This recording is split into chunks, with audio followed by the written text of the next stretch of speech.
ভক্তজন এবং আমার জননীয় ভগিনীগণ, সায়ংকালীন সত্রে চাতুর্মাস্য ব্রতোৎসব উপলক্ষে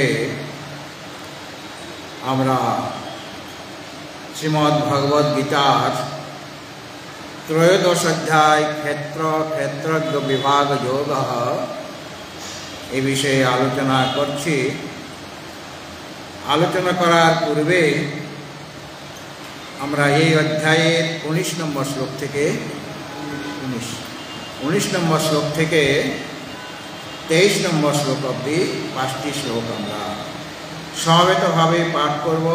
প্রথমে আমি বলবো, তারপরে আপনারা বলবেন। ওম নমো ভগবতে বাসুদেবায়।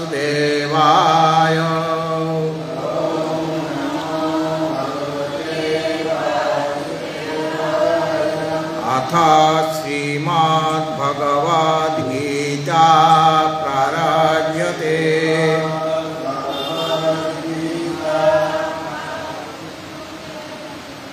त्रयोदशोऽध्यायः क्षेत्रज्ञ विभागयोगः।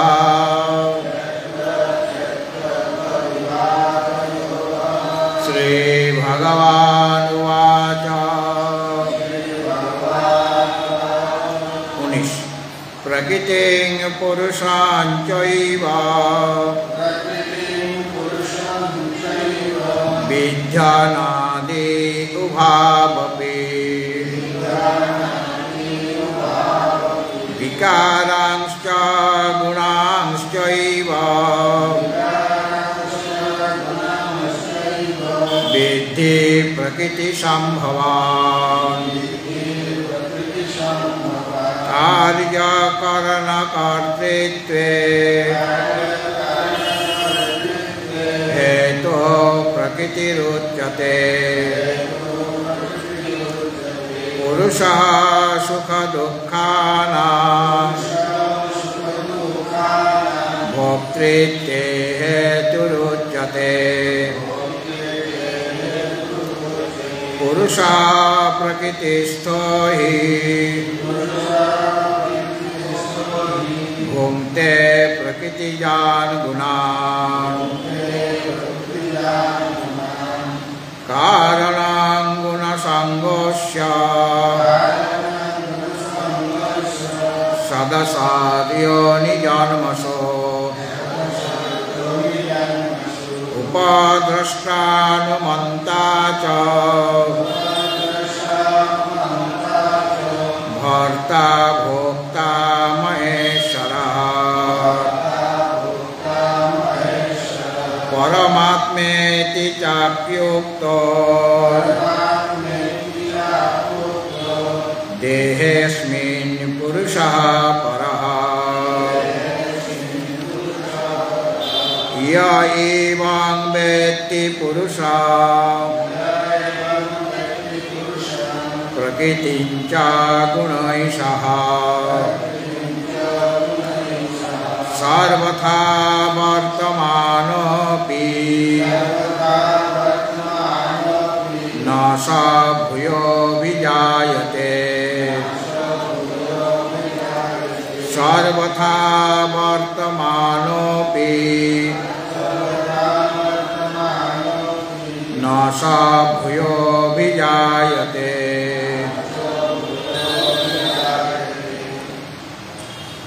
এই 23 নম্বর শ্লোকের আলোচনা আজকে হবে। পূর্বেই বলা হয়েছিল এই অধ্যায়ে শ্রী ভগবান কি কি বলবেন।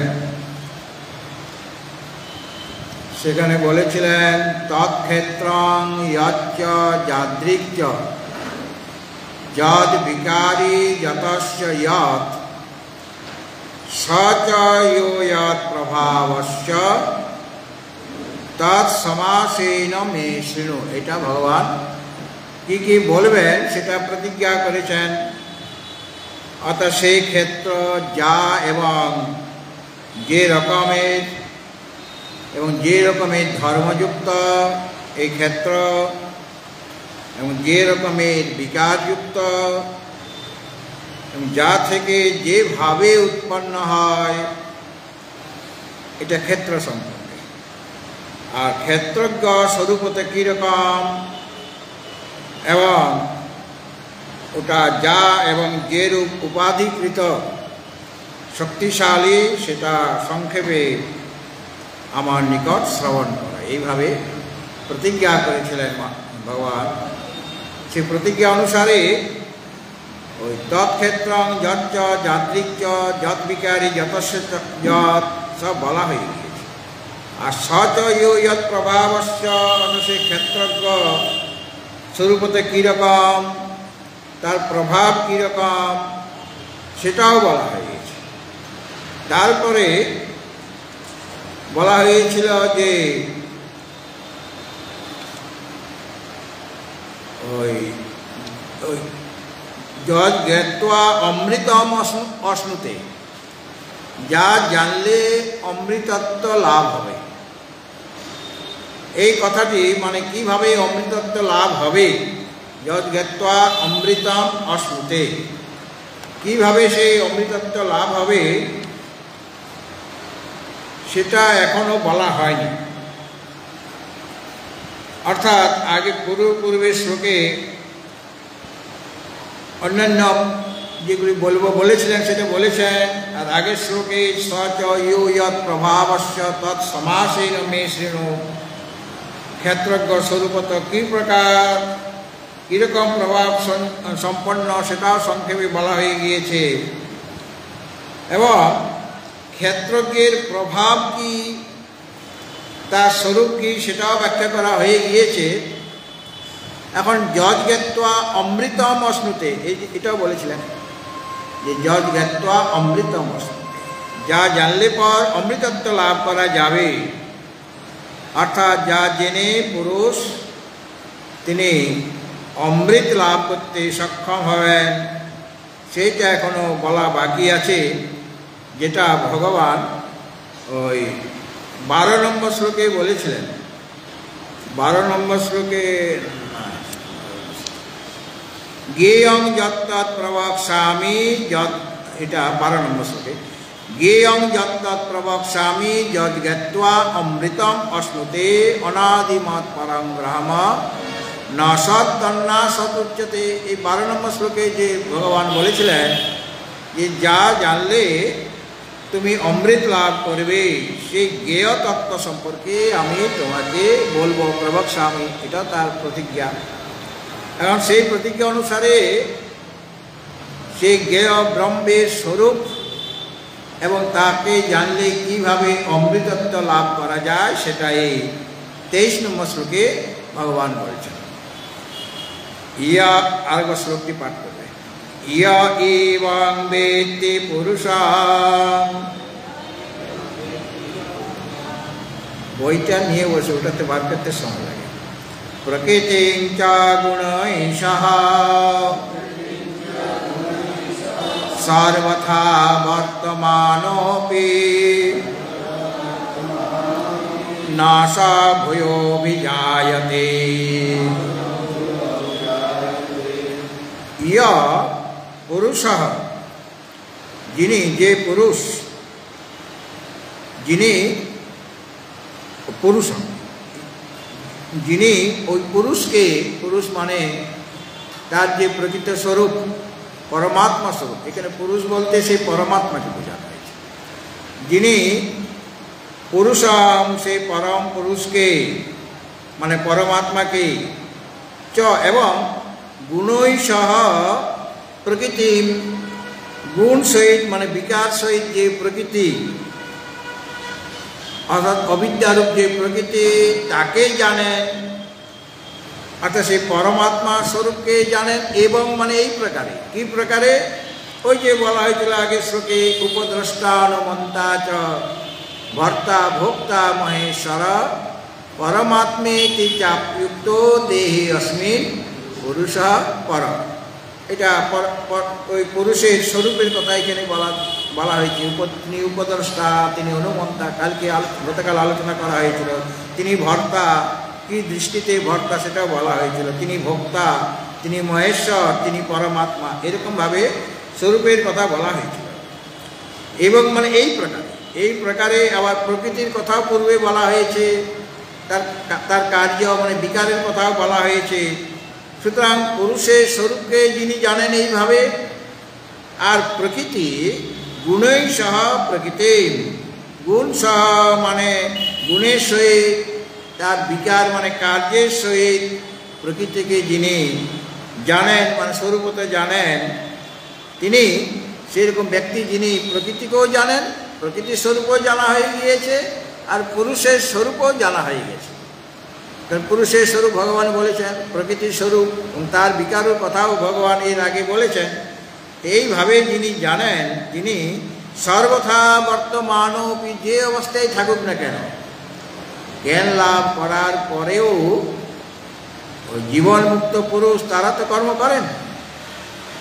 আচার্য শঙ্কর কত সারা জীবনে কর্ম করে গিয়েছেন। হ্যাঁ, সেই সময়কার যে ভারতবর্ষ, বর্তমান ভারতবর্ষ তো খণ্ড বিখণ্ড ছোট হয়ে গিয়েছে। তখন পাকিস্তান, বাংলাদেশ, আফগানিস্তান, তারপরে বার্মা, এর সব একসাথে ছিল কিনা। তো বিশাল আকার ভারতবর্ষ, সেই ভারতবর্ষ তিনি ভ্রমণ করে শাস্ত্রের কথা শুনিয়েছেন এবং শাস্ত্রার্থ করেছেন। আর সবচেয়ে বড় কাজ তিনি করেছেন, উপনিষদের ভাষ্য রচনা করেছেন, ব্রহ্মসূত্রের ভাষ্য রচনা করেছেন, গীতার ভাষ্য রচনা করেছেন। এইগুলো বিরাট কর্ম কিনা, তো তিনি কর্ম করেন। তো জীবনমুক্ত পুরুষ যেমনভাবে তিনি জ্ঞান লাভ করেছেন, জ্ঞান লাভ করার পূর্বে তার যে সমস্ত তার কর্ম ছিল এবং জ্ঞান লাভ করার পরে যে সমস্ত কর্ম আবার তিনি করবেন, বা পূর্ব জন্মকৃত যে সমস্ত কর্ম সঞ্চিত হয়ে আছে, সমস্ত কর্ম ভস্মীভূত হয়ে যায়। জ্ঞানাগ্নি সর্বকর্মাণি ভস্মস্যাৎ কুরুতে তথা।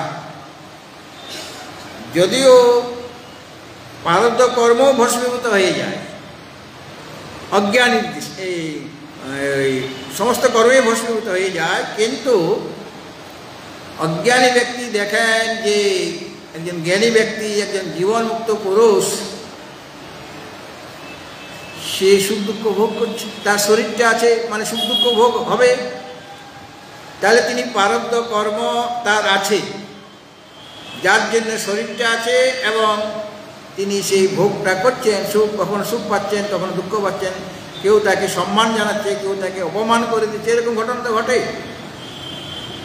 বলে ওটা অজ্ঞানীর দৃষ্টিতে, অজ্ঞানীর দৃষ্টিতে তার শরীর আছে এবং তিনি সুখ দুঃখ ভোগ করছেন, এরকম তারা মনে করে। কিন্তু যিনি সেই জ্ঞানী পুরুষ, তার দৃষ্টিতে তার শরীরও নাই, কারণ শরীরে তার কোনো অভিমান নাই, তার শরীর নাই। এবং শরীর থাকাতে, মন থাকাতে, ইন্দ্রিয় থাকাতে তার সুখ দুঃখ অন্যের দৃষ্টিতে হচ্ছিল, কিন্তু তার দৃষ্টিতে তার শরীরও নাই, ইন্দ্রিয় মন কিছুই নাই, কোনো বিষয়ও নাই, তার থেকে ভিন্ন কোনো ব্যক্তি নাই। কাজেই তার দৃষ্টিতে কোনো সুখ দুঃখ নাই। মানে তার প্রারব্ধ কর্ম, জ্ঞানীর দৃষ্টিতে প্রারব্ধ কর্মও ক্ষয় হয়ে যায়। বিদ্যতে হৃদয় গ্রন্থি ছিদ্যন্তে সর্বসংশয়া ক্ষীয়ন্তে চাস্য কর্মাণি তস্মিন দৃষ্টে বরাবরে। সেই বরাবর পরমাত্মাকে যিনি দর্শন করেছেন, তার হৃদয় গ্রন্থি ছিন্ন ভিন্ন হয়ে যায়, মানে নষ্ট হয়ে যায়। হৃদয় গ্রন্থিটা হলো ওই চেতন আর অচেতন দুটার মধ্যে মিশ্রণ হয়ে গিয়েছে। মিশ্রণ হওয়াতে ওই অনাত্মাতে আত্মবুদ্ধি তার হয়ে যাচ্ছে অজ্ঞানবশত। তাই অজ্ঞানজনিত এই যে অনাত্মাতে তার আত্মবুদ্ধি হয়ে যাচ্ছে, মানে অচেতনে জড় বস্তুতে চেতনের আরোপ করা হয়ে যাচ্ছে, এটা অজ্ঞানজনিত হৃদয় গ্রন্থি। এবং সেখানে অহং অহং বোধ হচ্ছে অনাত্মা পদার্থে, এটা হলো হৃদয় গ্রন্থি। এই হৃদয় গ্রন্থি তার নষ্ট হয়ে যাবে যদি জ্ঞান হয়। অর্থাৎ অজ্ঞানটা তার নষ্ট হয়ে যাবে। অজ্ঞান থেকেই আমার হৃদয়গ্রন্থি মানে চিজ্জড় গ্রন্থি লেগে গিয়েছিল, একটাতে আরেকটার বোধ হচ্ছিল। অহং বুদ্ধিটা যেখানে করা দরকার ছিল সেখানে না করে জড় পদার্থে আমি করে বসেছি। তো সেই যে হৃদয়গ্রন্থি সেটাও ছিন্ন ভিন্ন হয়ে যাবে, মানে ওই অনাত্মাতে আর অহং বুদ্ধি থাকবে না, চেতনই অহং বুদ্ধি হবে। আর ছিঞ্জন্তে সর্বসংশয়া, সমস্ত সংশয় দূর হয়ে যাবে। আর ক্ষীয়ন্তে চাস্য কর্মাণি, তার সমস্ত কর্ম ক্ষয়প্রাপ্ত হয়ে যাবে। সেখানে কর্ম বলতে সমস্ত কর্মই এসে যাচ্ছে, কিন্তু এটা এক মানে কোনো দার্শনিকের মত। আর কোন দার্শনিক বলছেন যে না, প্রারব্ধ কর্ম অতিরিক্ত যত ক্রিয়মান এবং সঞ্চিত কর্ম সেগুলি সব দগ্ধীভূত হয়ে যাবে, মানে ভস্মীভূত হয়ে যাবে জ্ঞানাগ্নি সর্বকর্ম। প্রারব্ধ কর্মকে বাদ দিয়ে বাকিগুলি। কিন্তু তিনি এই জন্মে যে সমস্ত পাপ বা পুণ্যকর্ম করেছেন জ্ঞানের পূর্বে, জ্ঞান লাভ করার পরেও ওই সংস্কার বশত, অনাদিকালের সংস্কার আছে, সেই সংস্কার বশত তার অশুভ কাজও হয়ে যেতে পারে। জ্ঞানী ব্যক্তিদের দ্বারাও শুভ কাজ যেমন হয়, অশুভ কাজও হয়ে যায় অনেক সময় ওই সংস্কার বশত। তাহলে সেটার দ্বারা সে কি আবার আবদ্ধ হয়ে যাবে? আবার কি তাকে শরীর গ্রহণ করতে হবে? কেননা তার জ্ঞান লাভ করার পরে শুভ আর অশুভ দুটো কাজে হয়ে যাচ্ছে, মানে হয়ে যায়। যদি হয়ে যায়, শুভ কর্ম মানে তো পুণ্য, আর অশুভ কর্ম মানে পাপকর্ম, তাহলে পুণ্য আর পাপ তার লেগে যাচ্ছে। তাহলে পুণ্য পাপ থাকলেই তার আবার জন্মগ্রহণ করতে হবে। বলে না, তার যে জ্ঞান লাভ করার পরে যে শুভ বা অশুভ কর্ম সেইগুলি তাকে লিপ্ত করতে পারবে না। কেন? তার কর্তৃত্ব ভোক্তৃত্ববোধ সব দূর হয়ে গিয়েছে। ওই শুভ বা অশুভ কর্ম তিনি করছেন না, আসলে ওই শরীর আদির দ্বারা সংস্কার বশত সেগুলি সম্পন্ন হচ্ছে।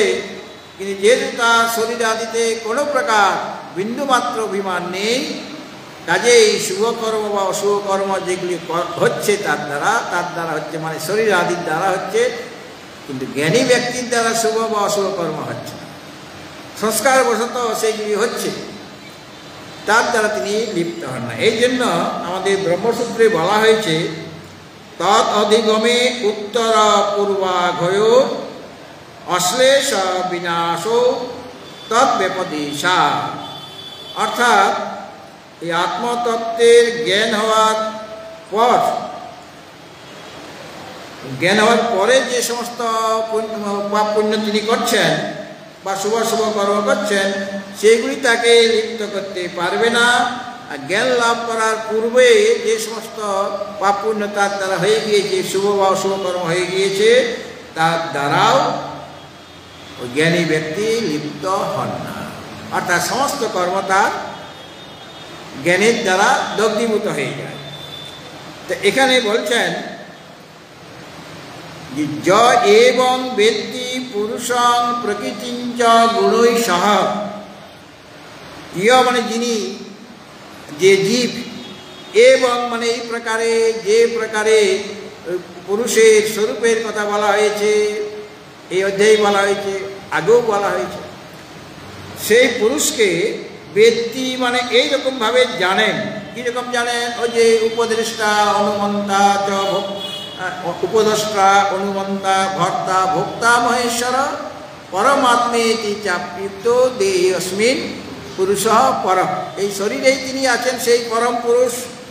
কিন্তু সেই পরম পুরুষকে যেভাবে ভগবান বলেছেন উপদেষ্টা অনুমন্তা ভর্তা ভোক্তা মহেশ্বর পরমাত্মা ইত্যাদি লক্ষণ বিশিষ্ট যে পুরুষের কথা পূর্বে বলা হয়েছে, আর শাস্ত্র এই কথা বলা হয়। আর গীতা শাস্ত্র এখানে এর আগেই বলে দিয়েছেন ওই 21 নম্বর শ্লোকে না 22 নম্বর শ্লোকে, সেখানে বলেছেন যে এইরকম লক্ষণ বিশিষ্ট যে পুরুষ মানে পরমাত্মা, যাকে পূর্ব শ্লোকে এই অধ্যায়ে বলা হয়েছে, তাকে যিনি জানেন মানে কি?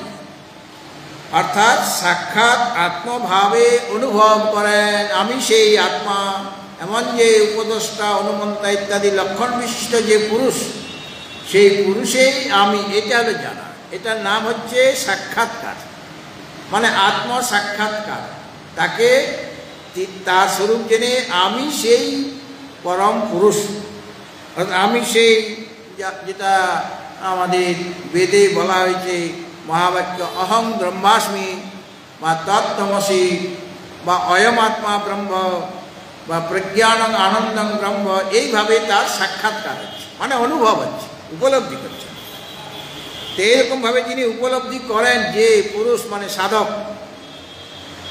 মানে তাকে জানেন, পুরুষকে জানেন, মানে তার সাথে আত্মসাক্ষাৎ করেন, মানে আত্মস্বরূপে উনি আমার স্বরূপ। এইভাবে আত্মভাবের দ্বারা যিনি তাকে জানেন, মানে অনুভব করেন, অর্থাৎ আত্মসাক্ষাৎকার করেন তিনি। এবং আর কি জানেন না, গুণই সহ প্রকৃতিঞ্চ, মানে দুটো জিনিসকেই জানতে হবে। আমাদের কাছে প্রকৃতি আছে আর পুরুষ আছে, মানে একদিকে জড় আরেক দিকে চেতন, একদিকে অনিত্য আরেক দিকে নিত্য, একদিকে অনাত্মা আরেক দিকে আত্মা। তো দুটা স্বরূপেই জানতে হবে, আত্মা স্বরূপও জানতে হবে আর অনাত্মা স্বরূপও জানতে হবে, তবে গিয়ে তো বিবেকটা হবে, মানে দুটাকে আমি পৃথক করতে পারবো।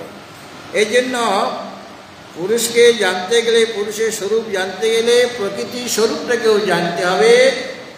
প্রকৃতির প্রতি যে আমার অভিমান আছে, তার কার্যে যে আমার অভিমান হয়ে গিয়েছে, সেইটাকে ত্যাগ করার জন্য প্রকৃতিরও স্বরূপটা আমাদের জানা দরকার। এই জন্য বললেন গুণই সহ প্রকৃতি ব্যক্তি, গুণের সাথে, গুণ মানে তার গুণ, তার বিকার, ক্ষেত্রের যে বিকার, প্রকৃতি হলো তো ক্ষেত্র, তো তার গুণ, তার বিকার যে প্রকার গুণসম্পন্ন এবং যেরকম বিকার সহিত যে অবিদ্যা মানে প্রকৃতি, তার যে স্বরূপ সেটা হলো মিথ্যা। সেটা আগে বলা হয়েছে, এগুলি সব মিথ্যা, মানে সব মায়া কল্পিত। এই প্রকৃতিকেও যিনি জানেন, অর্থাৎ প্রকৃতি আর তার যত বিকার, তার থেকে যা কিছু উৎপন্ন হয়েছে, বিশ্ব প্রপঞ্চ প্রকৃতি থেকে উৎপন্ন হয়েছে, সব মায়ার দ্বারা কল্পিত এই জগৎ প্রপঞ্চ। এইভাবে অবিদ্যা দ্বারাই, ওই অবিদ্যার দ্বারাই এই জগৎ আমাদের কাছে প্রকাশিত হচ্ছে। তো এই যে প্রকৃতির স্বরূপ বা ক্ষেত্রের স্বরূপ যিনি যথাযথভাবে অবগত হয়েছেন, তিনি জানেন বস্তুত এই প্রকৃতির থেকে যা কিছু উৎপন্ন হচ্ছে, প্রকৃতিও জড়, আর প্রকৃতি থেকে যা কিছু উৎপন্ন হচ্ছে সব জড়। আর আমি তো জড়কে চাইবো না, আমি একজন চেতন পুরুষ, আমি চেতনকে চাইব। কাজেই চেতন স্বরূপ হতে চাইব, কেউ নিজে জড় হতে চায় না। আমরা কি বলি, আমি যেন জড় হয়ে যায় পাথরের মতো, এরকম কেউ চায় না। বরং আমার বুদ্ধিবৃত্তি দিন দিন বাড়ুক, এটাই আমরা চাই, মানে চেতনের দিকেই আমরা অগ্রসর হতে চাই। কিন্তু এগুলি সব জড় এবং তার যে বিকারগুলি, সেগুলি যেহেতু প্রকৃতি থেকে উৎপন্ন হয়েছে, কাজেই মায়া কল্পিত, মানে মিথ্যা।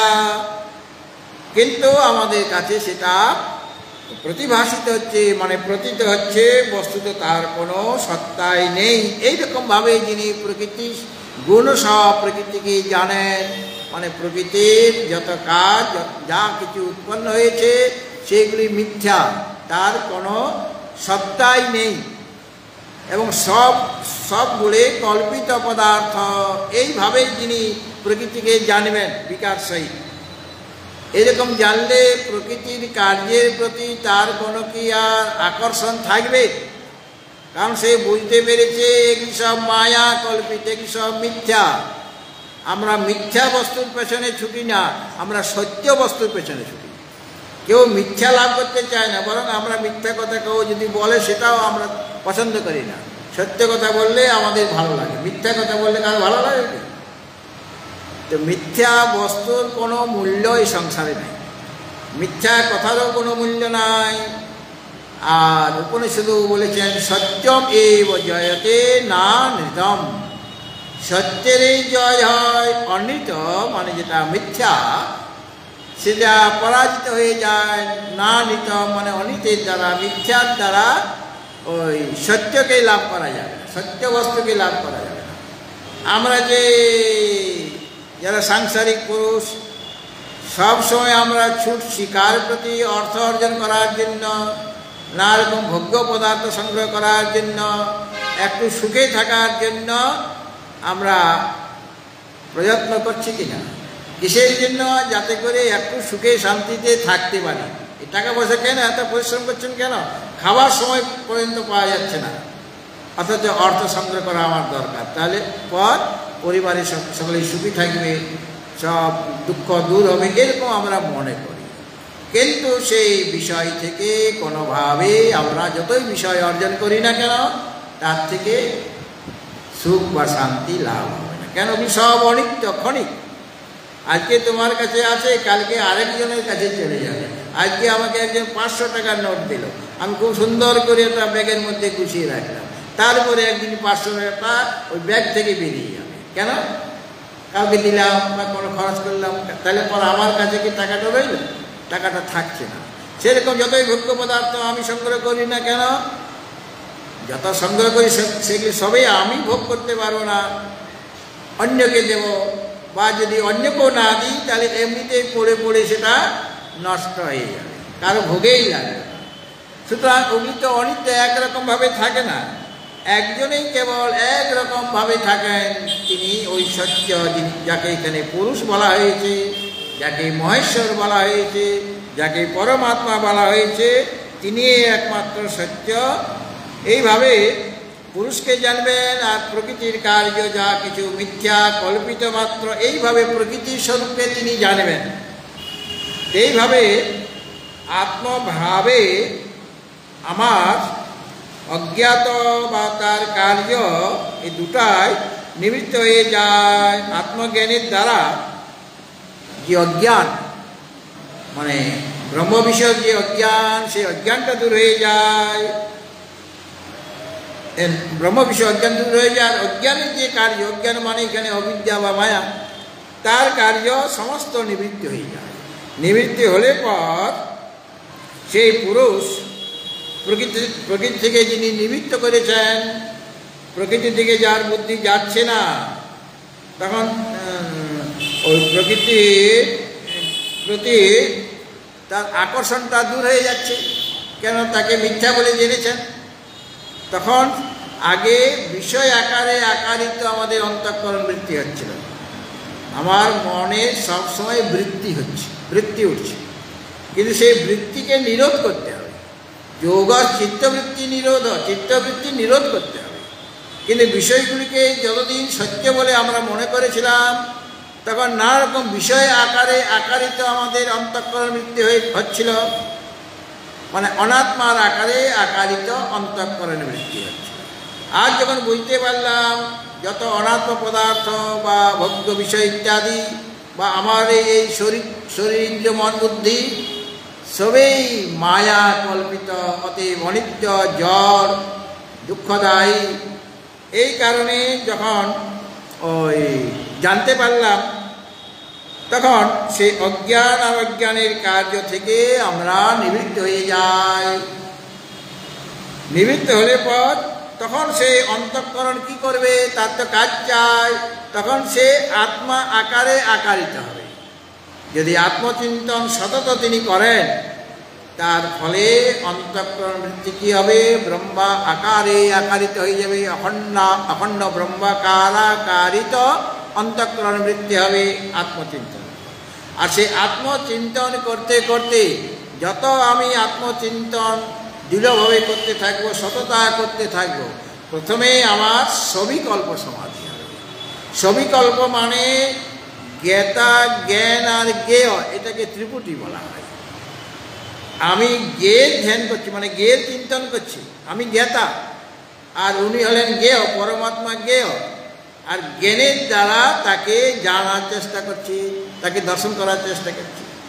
সবিকল্প সমাধিতে কি হবে? অন্য বিষয়ে সে তো চিন্তন ত্যাগ করেছে, বিষয় চিন্তন সে করছে না, অনাত্ম চিন্তন করছে না, কিন্তু ওই ত্রিপুটি থেকে যাচ্ছে।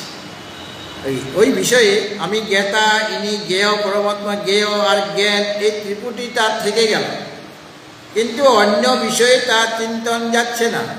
তাহলে অন্তঃকরণ বৃত্তিটা ওই সময়ে ব্রহ্মাকারে আকারিত হয়েছে, কিন্তু ত্রিপুটি রয়ে গিয়েছে। আমি জ্ঞাতা মানে এখনো ভেদভাব রয়ে গিয়েছে। আমি জ্ঞাতা, ইনি জ্ঞেয়, আর জ্ঞানের দ্বারা আমি সেই জ্ঞেয়কেই জানছি। সুতরাং অন্য কোনো বিষয়ের চিন্তন সে করছে না, না করাতে বিষয় আকারে আকারিত তার অন্তঃকরণ বৃত্তি হচ্ছে না। কি অন্তঃকরণ বৃত্তি হচ্ছে? ওই যে জ্ঞেয় যার চিন্তন আমি করছি, সেই চিন্তন মানে অখণ্ড ব্রহ্মা আকারে আকারিত আমার অন্তঃকরণ বৃত্তি হচ্ছে। এটা হলো সবিকল্প, মানে বিকল্প সহিত। জ্ঞাতা, জ্ঞান, জ্ঞেয় তিনটা রয়ে গিয়েছে, তিনজনে রয়েছে, কিন্তু আমার মনের বৃত্তি কি হয়েছে? ওই ব্রহ্মের আকারে আকারিত হয়ে গেছে, অন্তঃকরণ বৃত্তি হয়েছে। আর যখন আরও গভীরভাবে চিন্তন সে করতে থাকবে, নিরন্তর করতে থাকবে, করতে করতে ওই তখন জ্ঞেয় কেবল রয়েছে। জ্ঞাতা, জ্ঞাতা সেখানে লয় হয়ে গেছে, জ্ঞাতার আর আলাদা অস্তিত্ব নেই। আর জ্ঞানের দ্বারা আমি জানছিলাম, সেই জ্ঞানও জ্ঞেয় স্বরূপ হয়ে গেছে। আর মনটা কি হলো? মনের তো আগে সবিকল্প সমাধিতে তার বৃত্তি হচ্ছিল, অখণ্ড ব্রহ্মা আকারে আকারিত চিত্তবৃত্তি হয়েছিল। এখন তার চিত্তবৃত্তিটাও নাই, কিন্তু মনটা ব্রহ্মস্বরূপে স্থিত হয়ে আছে, ব্রহ্মের স্থিতি লাভ করেছে। এটা হলো নির্বিকল্প সমাধি। এই নির্বিকল্প সমাধি হলেই অমৃতত্ব তার লাভ হবে, তিনি মুক্ত হয়ে যাবেন। আর তার আর কোনো প্রকার কর্ম থাকবে না, সমস্ত চিজ্জড় গ্রন্থি নষ্ট হয়ে যাবে, মানে ভিন্ন হয়ে যাবে, কোনো প্রকার সংশয় থাকবে না, এবং শরীর পাতের পর তার আর জন্ম হবে না। এবং সেই রকম ব্যক্তি যদি জ্ঞান লাভ করার পরে যদি তার দ্বারা সংস্কারবশত শুভ বা অশুভ কর্ম হয়েও যায়, তিনি ইচ্ছা করে করছেন না। বশিষ্ঠ মুনি, পরাশর মুনি, ইন্দ্রদেব, এদের দ্বারাও অনেক অশুভ কাজ হয়ে গেছে। বশিষ্ঠ মুনি তো আত্মহত্যা করতে গিয়েছিলেন, পরাশর মুনি তারও অশুভ কাজ হয়ে গেছে, মানে সংস্কার বসে, কিন্তু তার দ্বারা ওই অশুভ কর্মের দ্বারা তারা লিপ্ত হচ্ছে না। কেন? তারা ব্রহ্মবিদ পুরুষ। ইন্দ্র তিনি ব্রহ্মবিদ পুরুষ। কেন পুরুষ দেখেছি? যে ইন্দ্র ওই যে যোগমায়া তার থেকে আত্মজ্ঞানের উপদেশ পেয়েছিলেন, তিনি হচ্ছেন ব্রহ্মবিদ পুরুষ। আবার যমরাজ, যিনি যমলোকে থেকে দণ্ড বিধান করছেন, তিনি সাধারণ ব্যক্তি নন, তিনি ব্রহ্মবিদ্যার আচার্য, কিন্তু ওই প্রারব্ধ কর্ম তার খারাপ ছিল বলে দণ্ড দিতে হচ্ছে। কেননা তিনি নচিকেতাকে বলেছেন, যমরাজ তো কোনো কিছু ভোগ্য বস্তু নিতে চাইছেন না, দীর্ঘ জীবন নিতে চাইছেন না, বা স্বর্গীয় ভোগ্য পদার্থ তিনি ত্যাগ করে দিয়েছেন। যমরাজ বলছে, আমি তো এইরকম ত্যাগ করতে পারি না, আমার শিষ্যর যে অধিকার আছে, যোগ্যতা আছে, আমার তো সেই যোগ্যতা ছিল না। কেননা আমি তো এই যমপদটা চেয়েছিলাম এর আগের জন্য, এই দিন আমি যমপদ পেয়েছি, কিন্তু এই তো কোনো কিছুই পদ চাইছে না। আচ্ছা, কোনো লোকের অধিপতি তাকে করে দিতে চাইলেও সে হতে চাইছে না। তাহলে কতখানি মানে ত্যাগের দিক দিয়ে যমরাজের কেউ তার শিষ্য নচিকেতা শ্রেষ্ঠ। তোমার মতো শিষ্য যেন আমার কাছে বারে বারে আসে, নচিকেতার মতো শিষ্য। তো তিনি যমরাজ, তিনি যমপদ চেয়েছিলেন, সেই রকমভাবে তিনি পুণ্যকর্ম করেছেন, যার জন্য তিনি যমপদ লাভ করেছেন। কিন্তু পরে তিনি ব্রহ্মবিদ হয়ে যান। আর ব্রহ্মবিদ হওয়াতে তার এই যে দণ্ড দিচ্ছেন, কাউকে অন্য কিছু করছেন, সুখ দিচ্ছেন বা উপদেশ দিচ্ছেন, এর দ্বারা তাকে ওই সমস্ত শুভ অশুভ কর্ম তাকে লিপ্ত করতে পারবেন। এই জন্য বললেন, সর্বথা বর্তমান যেরকম অবস্থায় থাকুক না কেন, সে নানা রকম শুভ বা অশুভ কর্ম করুক, মানে জ্ঞান হওয়ার আগে যদি করি, তাহলে সুখ আমার গলা টিপে ধরবে, দুঃখ আমার গলা টিপে ধরবে। হ্যাঁ, তখন আমাদের ছাড় নাই, তার ফল আমাকে ভোগ করতেই হবে, পুণ্যকর্মেরও ফল ভোগ করতে হবে, পুণ্যকর্মটাও বন্ধনের কারণ, আর পাপকর্ম বন্ধনের কারণ। যদি খুব আমি সুখে থাকি এই সংসারে, তাহলে আমি বিষয়ে আবার বেশি করে আবদ্ধ হয়ে যাব। যদি নানা রকম সম্পত্তি থাকে, নানা রকম সুখকর পদার্থ আমি পেয়ে যাই, তাহলে বেশ আছি, আর কি মন্দিরে যাব, মন্দিরে যাওয়ার কোনো প্রয়োজনেই নেই, আমি তো ভালোই আছি। অর্থাৎ গুরুর কাছেও গুরু দীক্ষা নিয়েছি, অর্থাৎ গুরুর কাছে আসবে না, দরকার নেই এত সম্পত্তি। আবার গুরুদেব যদি বলে কিছু দে রে বাবা আমাকে, আমি এই যে এখানে মন্দির করছি, নাট মন্দির হচ্ছে, এটা উপরে আবার গেস্ট হাউস হবে, এখন টাকা নেই, কিছু দে, এরকম যদি বলে দেয়, বাবা যাবোই না। তাতে আসার দরকার নেই, কেন সে সুখের মধ্যে রয়েছে, এই জন্য বিষয়ে আবদ্ধ হয়ে যাচ্ছে। সুখটা বন্ধনের কারণ। আবার পুণ্যকর্ম যদি করি, মানে পুণ্যকর্মটাও বন্ধনের কারণ। আর এই পুণ্যকর্মের ফল বশত তাকে সেই রকম শরীর গ্রহণ করতে হবে, ভালো শরীর পাবে, কিন্তু শরীর পাওয়া মানেই তো বন্ধন হয়ে গেল। কাজে সর্বথা বর্তমানপি সে না শুভ বা অশুভ কর্ম করুক, বা তার শরীরটা যদি খারাপ থাকে, শরীরটা অসুস্থ হয়ে গেছে, বা তিনি খেতে পাচ্ছেন না, বা কোনো একটা বিরাট রোগ হয়ে গেছে, এরকম মহাপুরুষদের জীবনে আমরা দেখেছি বিরাট রোগ, অর্থাৎ সেই রোগের মধ্যেও তিনি তার নিজের স্বরূপটাকে ভুলে যাননি। এই শরীরে যে এত যন্ত্রণা হচ্ছে, সেই যন্ত্রণাটাকে তিনি যন্ত্রণাই বলে মনে করছেন না, সেই শ্রী পরমাত্মার কথাই তিনি বলে যাচ্ছেন ওই অবস্থাতেও। এরকম মহাপুরুষ সংসারে অনেক আপনারা হয়তো দেখেও থাকবেন, বা তাদের কথা শুনে থাকবেন। একজন মহারাজকে আমি দেখেছিলাম, ঠাকুর শ্রীরামকৃষ্ণ, তারও তো বিরাট রোগ হয়েছিল, কিন্তু সেই অবস্থাতেও তিনি উপদেশ দিয়ে যাচ্ছেন। ডাক্তার বলছেন কথা বলবেন না বেশি, খুব বেশি কথা বলতেন বলেই গলার মধ্যে এই রোগটা এসে গেছে, তখনও তিনি ডাক্তারের কথা শুনে না, তিনি কথা বলছেন। বলে এই কথা, ভগবানের কথা না বললে তো আমার এই বেঁচে থেকে কী লাভ। হ্যাঁ, অর্থাৎ তিনি স্বস্বরূপে স্থিত হয়ে আছেন। কাজে শরীরে রোগ জ্বালা হলেও তিনি তার স্বরূপ থেকে কোনো সময়ের জন্য, ক্ষণিকের জন্য বিচ্যুত হয়ে যাননি। আরেকজন মহারাজ, ওনার তো কথা শুনেছি মাত্র, তাকে তো দেখার কোনো ব্যাপার নেই। আর একজন মহারাজকে দেখেছিলাম, অখণ্ডানন্দ সরস্বতী ছিলেন, নাম আপনারা শুনে থাকবেন। তাকে আমি কলকাতায় দেখেছিলাম, তখন তার ওইরকমভাবে ওই মলদ্বারে ওই ক্যান্সার হয়েছে, অথচ সেই অবস্থাতেই নার্স আছে, ডাক্তার সব সময় আছে, আর তাকে ধরে ধরে প্রবচনের জায়গায় মানে বেশাসনে বসিয়ে দেওয়া হলো। তার ভিতরে খুব যন্ত্রণা হচ্ছে, কষ্ট হচ্ছে, তিনি বসতে পারছেন না, অথচ তিনি বসলেন। আর বসার পরে তিনি যে প্রবচনটা যখন দিচ্ছেন, গীতার প্রবচন দিচ্ছিলেন, আমি সেখানে উপস্থিত হয়েছিলাম, আমি গিয়েছিলাম আর কি, সুন্দরভাবে বলে যাচ্ছেন। সেখানে কোনো মানে যেভাবে গীতার কথা বলতে সেরকম সাধারণভাবে যে বড় বড় পণ্ডিতগণ বলেন, সেরকমভাবে তিনি বলে যাচ্ছেন অনর্গলভাবে। তারপরে প্রায় আধা ঘন্টার মতো বলেছেন।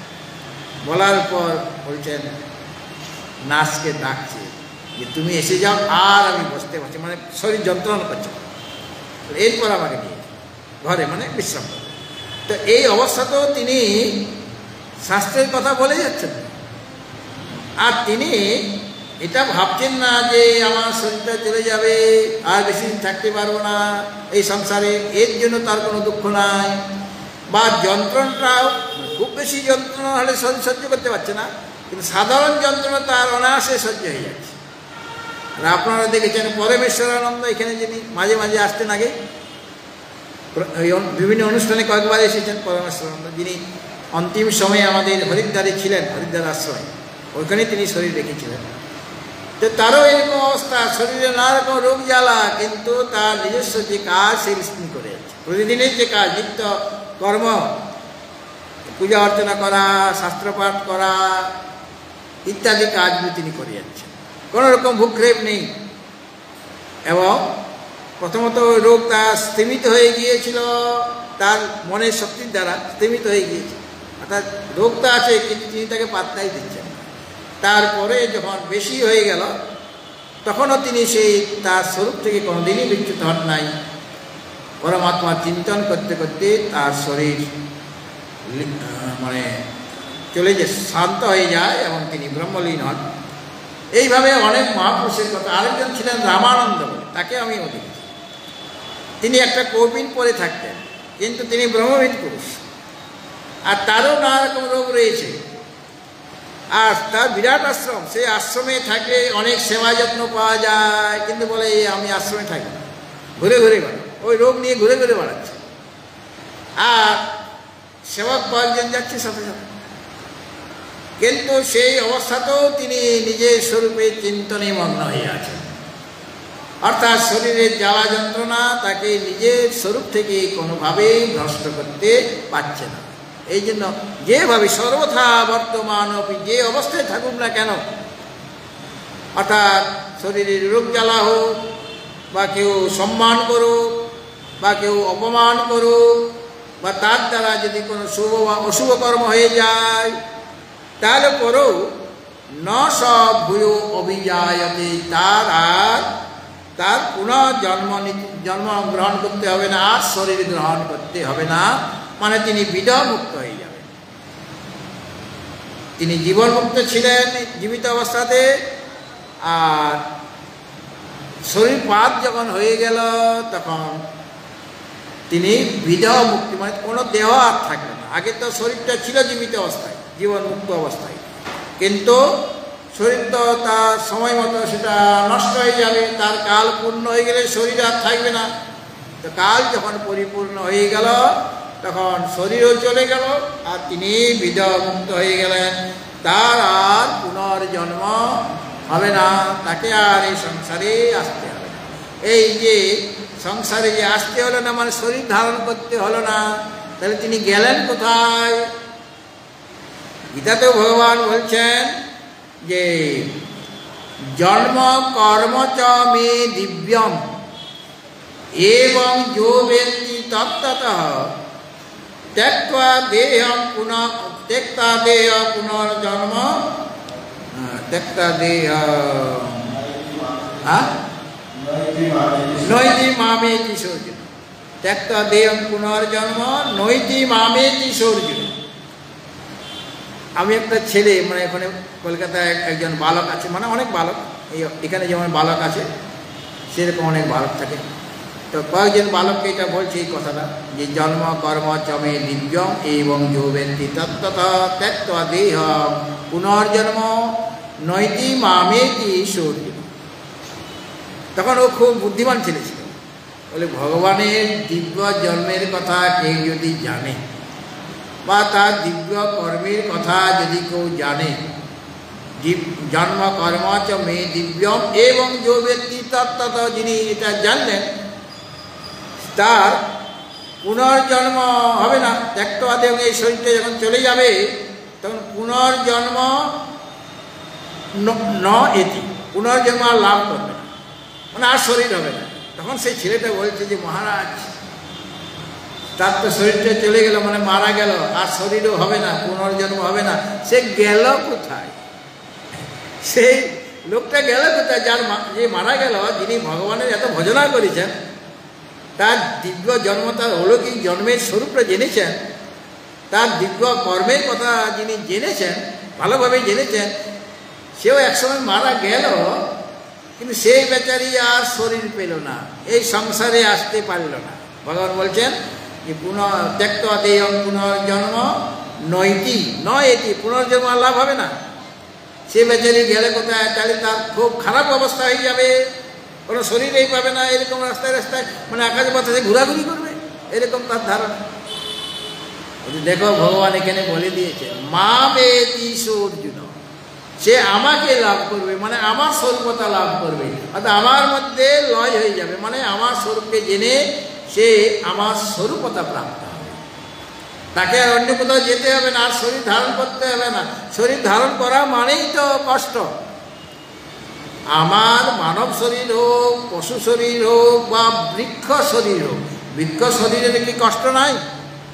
তাদের সুখও আছে, তার মধ্যে জল দেন, সার দেন, সে ফুলে ভেবে ওঠে, মানে গাছটা খুব বড় বড় তাড়াতাড়ি বেড়ে যায়, মানে তার আনন্দ হচ্ছে, তাকে জল দেওয়া, খাবার দেওয়া হয়েছে, তাকে ভিটামিন দেওয়া হচ্ছে, সার দেওয়া হচ্ছে, আর তাকে যত্ন করা হচ্ছে, তার মনে আনন্দ। আর যদি তার ডালটা কাটেন, তখন সে কান্নাকাটি করে, সেখান থেকে রস পড়ে, তার দুঃখ হচ্ছে। কেউ কি তার অঙ্গ প্রত্যঙ্গ কাটতে দেয়? ওরও দুঃখ হচ্ছে, তার লজ্জা থাকতে পারে, আমাদের কথা সে বুঝতে পারে, যেমন কুকুরে বিড়ালে আমাদের কথা শুনে মানে বুঝতে পারে, সেরকম গাছও আমাদের কথা বুঝতে পারে। বাংলাদেশের হলে বাঙালির ভাষা সে বুঝবে, হিন্দি এলাকা হলে হিন্দি ভাষা বুঝবে, হ্যাঁ, ওরা বুঝে যায়। এই জন্য তাদেরও মান সম্মান আছে, তাদেরও সুখ দুঃখ আছে, কিন্তু আমাদের মতো এত ব্যক্ত নয়, এত কষ্ট নয়, কিন্তু তাদেরও আছে। যারা জীববিজ্ঞানী তারা সেটাকে অন্বেষণ করে মানে গবেষণা করে সেগুলি বার করেন যে তাদেরও সুখ দুঃখ অনুভব ইত্যাদি সব কিছু রয়েছে। তো যেই শরীরে আমরা পাই না কেন, যদি দেব শরীর পাই তাহলেও দুঃখ। দেবতা যারা স্বর্গে যে দেবতা রয়েছে তারা কি খুব সুখে আছে? সেখানে তো অনেক দেবতা রয়েছে, কিন্তু সব দেবতাদের পদ নয়। দেবরাজ ইন্দ্র তার তিনি প্রধান, তিনি দেবরাজ, সমস্ত দেবতাদের রাজা। আবার কেউ অগ্নি দেবতা, তারা একটু ইন্দ্রের চেয়ে নিকৃষ্ট কিন্তু সম্মানিত দেবতা একজন অগ্নি দেবতা, বরুণ দেবতা, বায়ু দেবতা, এদের পদ আছে একটা। কাজে তারা যখন নাচ গান হবে, অপ্সরা যখন নাচ গান করবে তখন সামনের সারিতে থাকবে, আর যারা সাধারণ দেবতা তারা পেছনের সারিতে, ভালো করে দেখতেই পাচ্ছে না, ভালো করে গানটা শুনতেই পাচ্ছে না, হ্যাঁ, তখন তাদের মধ্যে পরস্পর হিংসা হবে কিনা, যে আমি একদম শেষের সারিতে, হ্যাঁ, ভালোভাবে দেখতেই পাচ্ছি না নাচ গান কি হচ্ছে, হ্যাঁ, অনেক দূরে রয়েছে। তাহলে আমি কেন দেবরাজ হতে পারলাম না? দেবরাজ হলে তো আমি একদম সিংহাসনে বসতাম, বা অন্তত যদি অগ্নি দেবতা বরুণ দেবতা হতাম তাও সামনের সারিতে বসতে পারতাম। তাহলে হিংসা। আর অগ্নি দেবতা মনে করছেন আর একটু এগিয়ে গেলেই আমি দেবরাজ হতে পারতাম, 100টা যদি অশ্বমেধ যজ্ঞ করতাম তাহলে আমার হয়ে যেত, ইন্দ্রের পদ আমি লাভ করতাম, সেটা আমার করা হয় না। পরস্পর হিংসাও আছে। আবার তারা যখন ভোগ করছে, স্বর্গীয় ভোগ্য পদার্থ ভোগ করছে, তো ভোগটা দুঃখের কারণ সকলের জন্য। দেবতারা যদি ভোগ করে সেটা দুঃখের কারণ, মানুষ যদি ভোগ করে সেই ভোগটা দুঃখের কারণ। ভোগে রোগ ভয়ং, যত বেশি ভোগ করবো তত রোগ হবে। আর দেবতাদের রোগের এতটা ভয় নাই, কিন্তু ওই ভোগের জন্য তারা এই শরীরটাকে অহং বুদ্ধি রাখছে, শরীরে অভিমান এসে যাচ্ছে, অর্থাৎ অনাত্মা তাদের আত্মবুদ্ধি হয়ে যাচ্ছে, যেহেতু এত ভোগ পাচ্ছে। এই অনাত্মা থেকে তারা বেরিয়ে যেতে পারছে না, কারণ এখানে এত ভোগ্য পদার্থ আছে। মানে ভোগ তাকে আকৃষ্ট করে সংসারের মধ্যে বেঁধে রেখেছে। আর শরীরটা পেয়েছে, সেই শরীরে ভোগ করলেও সে আবার স্বর্গলোকতে একদিন ফুস হয়ে যাবে। এই স্বর্গলোক সেটা তো কালের প্রভাবে স্বর্গলোকও থাকবে না, তার দেবতারা থাকবে, কিন্তু তারাও চলে গেল, তাদের শরীরে চলে গেল। আবার তারা তাদের কর্ম অনুসারে হয়তো মানুষ হয়ে গেল। আমরা হয়তো কোনো সময়ে স্বর্গে গিয়েছিলাম, মনে নেই, আমাদের স্মৃতিতে নাই, বলা যায় না। দেবলোকে গিয়েছিলাম, মানে স্বর্গলোকে, সেখানে অনেক অনেক ভোগ করেছি, তারপরে আবার গলা ধাক্কা দিয়ে বার করে দিয়েছে। ভালোভাবে বার করবে না, গলা ধাক্কা দিয়ে, কারণ আমি তো সেখান থেকে আসতে চাইবো না, তখন সিকিউরিটিকে বার করে দাও, এরকম হয়। এই হরিদ্বারে একটা দাদা বৌদির হোটেল আছে, জানেন? দাদা বৌদির হোটেল। তা আপনি আগরতলা থেকে গিয়েছেন দাদা বৌদির হোটেলে, বৌদির খুব আদর পাবো, আর দাদা দাদা বললে সে আমাকে সব জায়গায় ঘোরাবে, ভালো মন্দ খেতে দেবে, বৌদিও খেতে দেবে, ভালো জায়গা দেবে। তো আপনাকে বলছে এত টাকা জমা দিন, কদিন থাকবেন, এতদিন থাকবেন, ততদিন থাকার টাকা এবং খাওয়ার টাকা সব আপনি জমা দিয়ে দিলেন, আর খুব আদর পাচ্ছেন। বৌদি ভালো করে জিজ্ঞেস করছি, দেওয়া কোনো অসুবিধা হচ্ছে না তো? হ্যাঁ। তারপরে যখন যা জমা দিয়েছিলেন এখন শেষ হয়ে গেছে, আর আপনার কাছে আর টাকা নেই, বা আপনার ব্যাংকও অ্যাকাউন্ট থাকলে পড়তো, পেটিএম না কি আছে, তার দ্বারা হয়ে যেত, কিন্তু সেটাও নেই, আপনার টাকা আর নেই। তখন যদি বৌদিকে বলেন যে বৌদি আরও 1 সপ্তাহ থাকবো, এই হরিদ্বারটা খুব ভালো লেগে গেছে, আর কটা দিন থাকি, বলেন না আপনি জমা দেন, টাকা জমা দেন, তবে তো রাখবো, খাওয়াবো কোথা থেকে? আমার বাপের বাড়ি থেকে কি আমি টাকা নিয়ে আসবো? আর যদি খুব বেশি বলে তখন বলে সিকিউরিটি এই দুজনকে এখন এই ঘর থেকে বার করে দাও, তার যা কিছু জিনিসপত্র আছে না, যদি ওরা নিজেরা নিতে না চায় তাহলে ছুঁড়ে ফেলে দাও, আর এদের ঘর থেকে বার করে দাও, বলবে কি? তাহলে পর আপনার ব্যাংক ব্যালেন্স শেষ, মানে টাকা শেষ, তো আপনার দাদা বৌদির হোটেলে থাকাও শেষ, থাকতে দেবে না। সেরকম স্বর্গে এই যে আমি গিয়েছিলাম কিছু পুণ্যকর্ম নিয়ে, পুণ্যকর্মের ফলে আমি স্বর্গে গিয়েছিলাম, আর যত ভোগ হচ্ছে তত আমার টাকা শেষ হচ্ছে, পুণ্যকর্ম শেষ হচ্ছে। তারপরে একদিন যখন পুণ্যকর্ম একদম ক্ষয় হয়ে গেল, আর নেই, যে পুণ্যকর্ম নিয়ে গিয়েছিলাম সেই পুণ্যকর্ম সমাপ্ত হয়েছে, কিন্তু এই ছাড়া আরও অন্য পুণ্যকর্ম আছে, সেই পুণ্যকর্ম দিয়ে স্বর্গে থাকা যাবে না, অন্যভাবে সুখ পাওয়া যাবে। তো পুণ্যকর্ম ক্ষয় হয়ে গেলে তখন তাকে যেতে হবে। অথচ আমার যাবার মন নেই, এত সুখে ছিলাম, আমি যাব না এখান থেকে, থাকবো আমি ওই হোটেলের যেমন বলে সেখানে, সেরকম যদি বলে এখন থাকবো, তখন আর ওরা থাকতে দেবে না, সেই জানে। তখন দুঃখরূপ অগ্নির দ্বারা তার শরীরটা ঘিয়ের মতো গলতে থাকবে, ঘিয়ের মতো গলে সেটা পড়বে নিচের দিকে, অর্থাৎ ঘিয়ের মতো গলে যাবে শরীরটা, স্বর্গের শরীরটা আর থাকবে না। তখন দিও, পর্জন্য, পৃথিবী, পুরুষ আর যোশিত, এই ক্রমে সে আসবে এই পৃথিবীতে। দিও, পর্জন্য, পৃথিবী, পুরুষ আর যোশিত মানে পত্নী। তা প্রথমে লোকে আসবে, তারপরে পর্জন্য মানে মেঘ হবে, ও মেঘ হয়ে যাবে, সেখান থেকে সে ফিরছে, মেঘ হয়ে যাবে, মেঘের মধ্যে আসবে, মেঘকে আশ্রয় করবে। দিও পর্জন্য, তারপরে সেই পর্জন্যটা বৃষ্টিরূপে পৃথিবীতে পড়বে, সেই জলের সাথে সাথে সে পড়লো এই পৃথিবীতে। পৃথিবীতে পড়ে সে নানা রকম শস্যের মধ্যে প্রবেশ করছে, ধানের মধ্যে, জবের মধ্যে, গমের মধ্যে, ছোলার মধ্যে, মুগ ডালের মধ্যে প্রবেশ করছে। ওই মনে করে একটা মাছের মধ্যে প্রবেশ করছে, বা মানুষের গাছপালার মধ্যে প্রবেশ করছে। সেই শস্যটার নিজস্ব একটা প্রাণ আছে, ধানের একটা নিজস্ব প্রাণ আছে, আর যে আসলো সে স্বর্গলোক থেকে, তার প্রাণটা ওখানে মানে মূর্ছিত অবস্থায় আছে, সেও আছে সেই জিনিস, যে ওই স্বর্গলোক থেকে ফিরছে। তাহলে একটা ধানের মধ্যে দুইজনের প্রাণ আছে, একটা ধানের নিজস্ব প্রাণ, আর একটা স্বর্গলোক থেকে যিনি ফিরছেন সেও ওখানে প্রবিষ্ট হয়েছে। আর ধানটাকে যদি সিদ্ধ করে দেওয়া হয়, তাহলে ওই সিদ্ধ ধান থেকে কি আর অঙ্কুর উৎপন্ন হবে? সিদ্ধ করে দেওয়া হয়েছে বা ভেজে দেওয়া হয়েছে।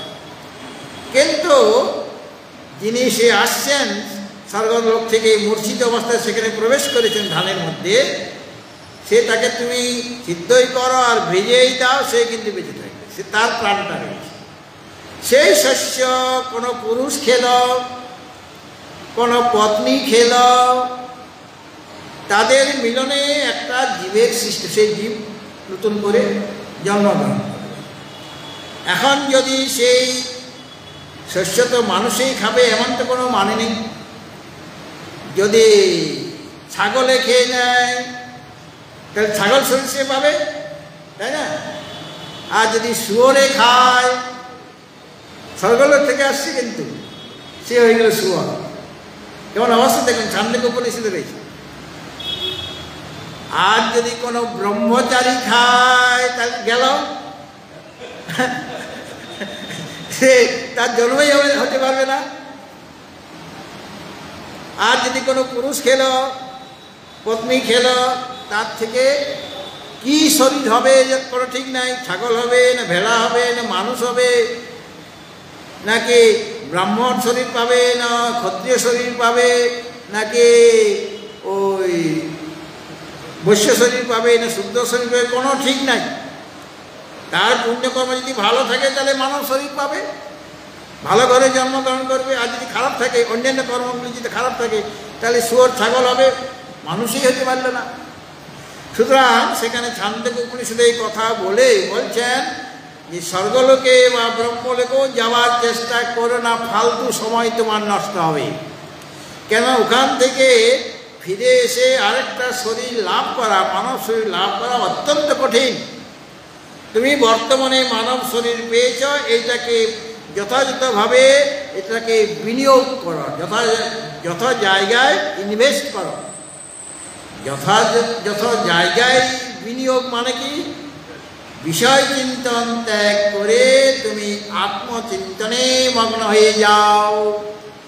আর ওই সবিকল্প সমাধি প্রথমে হবে, তারপর নির্বিকল্পক সমাধি হবে। আর নির্বিকল্পক সমাধির দ্বারাই তোমার আত্ম সাক্ষাৎকার হবে। যজ্ জ্ঞাত্বা অমৃতম অশ্নুতে, যাকে জানলে অমৃত হয়ে যাবে, তুমি মৃত্যুকে জয় করবে। আর কোনো শরীর তোমাকে ধারণ করতে হবে না। অর্থাৎ তুমি আমার স্বরূপের সাথে, আমার স্বরূপতা তুমি প্রাপ্ত হয়ে যাবে।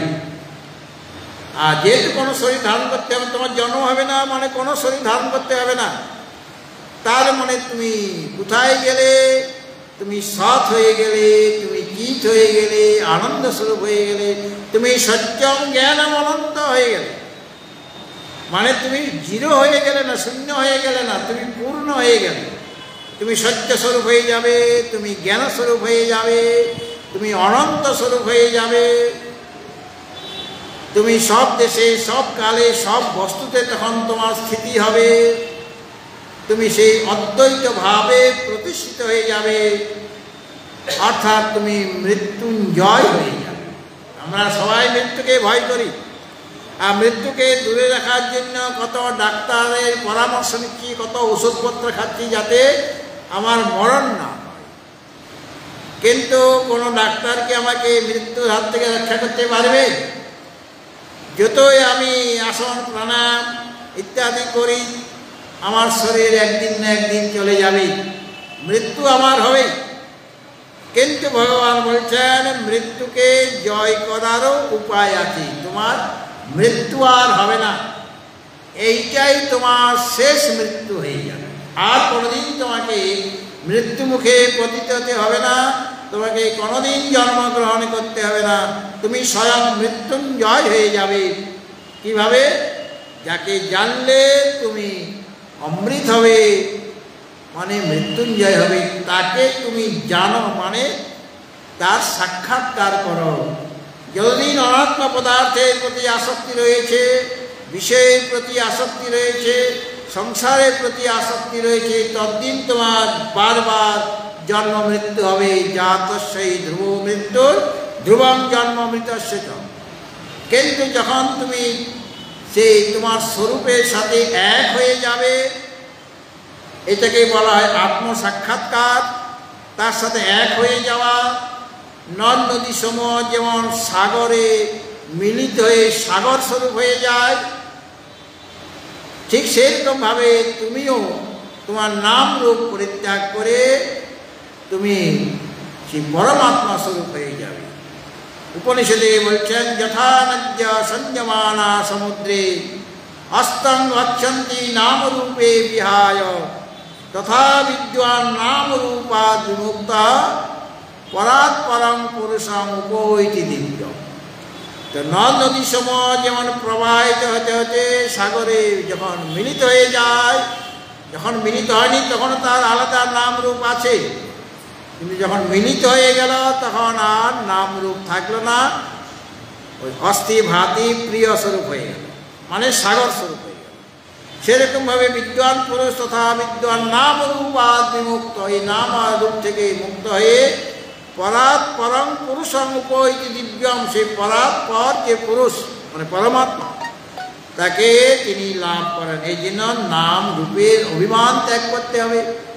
অর্থাৎ অনাত্মার প্রতি তোমার মনটা যেন না যায়, অনাত্মার আকারে আকারিত যেন তোমার অন্তঃকরণ বৃত্তি না হয়, অন্তঃকরণ বৃত্তির মানে বিষয় আকারে যেন না হয়, যেন অখণ্ড ব্রহ্মাকারে আকারে তোমার অন্তঃকরণ বৃত্তি হয়।